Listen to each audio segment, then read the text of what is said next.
नमस्कार दोस्तों, आज हम राजस्थान की मीठे पानी की झीलों के बारे में पढ़ेंगे। ये सभी झीलें राजस्थान की सभी प्रतियोगी परीक्षाओं में बहुत ही महत्वपूर्ण है। इनसे हर बार क्वेश्चन पूछे जाते हैं। आपकी जानकारी के लिए बता दूं कि राजस्थान की अधिकांश झीलें कृत्रिम झीलें हैं, प्राकृतिक झीलें नहीं है। अधिकांश झीलें जो है वो खुद से ही निर्मित करवाई गई झीलें हैं। पहली झील है जयसमंद झील, जो उदयपुर में है। इसका निर्माण 1687 में प्रारंभ हुआ था और 1691 में समाप्त हुआ था। इसका निर्माण महाराणा जयसिंह ने करवाया था। गोमती नदी के किनारे पर महाराणा जयसिंह ने इसका निर्माण करवाया। इसका उपनाम ढेबर झील भी है, इसे ढेबर झील भी कहते हैं। ये राजस्थान की सबसे बड़ी कृत्रिम झील है, पहली सबसे बड़ी कृत्रिम मीठे पानी की झील है। इस झील पर 60 टापू है। सातों टापुओं पर भील व मीणा जनजाति के लोग रहते हैं। ये भारत की दूसरी और राजस्थान की पहली सबसे बड़ी मीठे पानी की कृत्रिम झील है। इस झील पर 60 टापू है जिन पर भील व मीणा जनजाति के लोग रहते हैं। सबसे बड़े टापू का नाम है बाबा का भागड़ा और सबसे छोटे टापू का नाम है प्यारी। इस झील के किनारे आइलैंड रिसोर्ट होटल संचालित है। ये आरपीएससी की परीक्षाओं में आजकल ज़्यादातर चलन है इसका कि किस झील के किनारे कौन सा होटल संचालित है।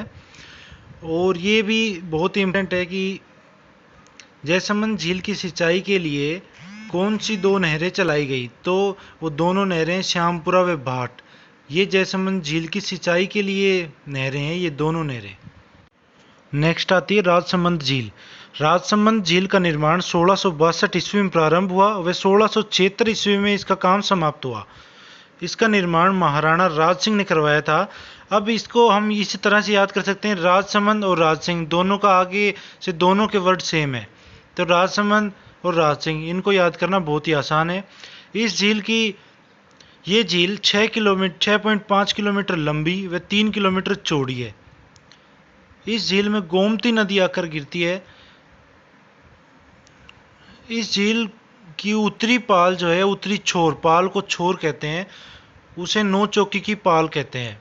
ये नौ चौकी की पाल बहुत ही महत्वपूर्ण है, जो एग्जाम में कई बार पूछी जा चुकी है कि किस झील की उत्तरी पाल को, या ऐसे आ जाता है कि नौ चौकी की पाल क्या है, तो इसमें दे देगा आपको ऑप्शन में। तो इसमें ऑप्शन यही होगा कि राजसमंद झील की उत्तरी पाल को नौ चौकी की पाल कहते हैं। यह झील ऐतिहासिक दृष्टि से बहुत महत्वपूर्ण है। इस झील की उत्तरी पाल पर 25 शिलालेखों पर उत्कीर्ण राज सिंह प्रशस्ति मिली है, जिसमें मेवाड़ का इतिहास संस्कृत भाषा में लिखा गया है। एग्जाम में ये ऐसे पूछा जाता है कि किस झील के किनारे राज सिंह प्रशस्ति मिली है, या मेवाड़ का इतिहास किस झील के किनारे पर लिखा गया था, तो वो इसका सही आंसर होगा राजसमंद झील। पिछोला झील उदयपुर में है। राणा लाखा के समय में एक बंजारे ने इस झील का निर्माण करवाया था और बाद में महाराणा उदय सिंह ने इसकी मरम्मत करवाई थी। एग्जाम में ये क्वेश्चन पूछा जाता है कि सिटी पैलेस किस झील के किनारे स्थित है, तो पिछोला झील के किनारे सिटी पैलेस स्थित है। आपकी जानकारी के लिए बता दूं कि पिछोला झील पर्यटन की दृष्टि से बहुत ही महत्वपूर्ण झील है। इस झील पे 2 टापू हैं, पहला जग मंदिर और दूसरा जग निवास महल। इन दोनों टापुओं पर पिछोला झील के बीचों बीच वर्तमान में एक लेक पैलेस होटल संचालित है, जैसा कि आप फोटो में देख सकते हैं। लेक पैलेस होटल इस झील के बीचों बीच संचालित है। नेक्स्ट है फतेह सागर उदयपुर। इसका निर्माण 1687 में महाराणा जयसिंह द्वारा कराया गया था और इसका पुनः निर्माण 1888 में राणा फतेह सिंह द्वारा करवाया गया था।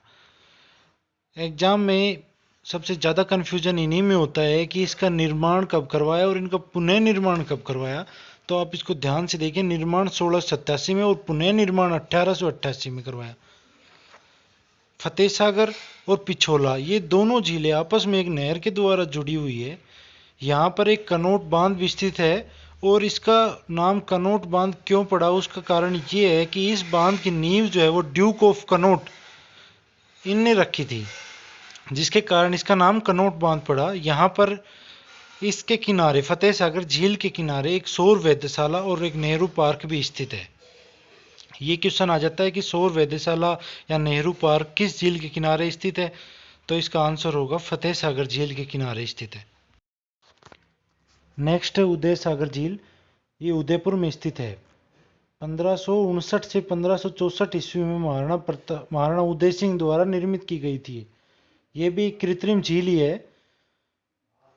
अब इसमें एग्जाम में जो चीज पूछी जाती है वो ये है कि गोगुंदा की पहाड़ियां हैं, उनसे आयड नदी निकलती है जो कि उदय सागर में जाकर गिरती है, और उदय सागर से निकलने के बाद इसका नाम हो जाता है बेडच नदी। बेडच नदी बनास नदी की सहायक नदी है। बेडच, बनास और मेनाल, ये तीनों नदियां एक त्रिवेणी संगम बनाती है भीलवाड़ा में। ये सारी चीज़ें इंपॉर्टेंट है।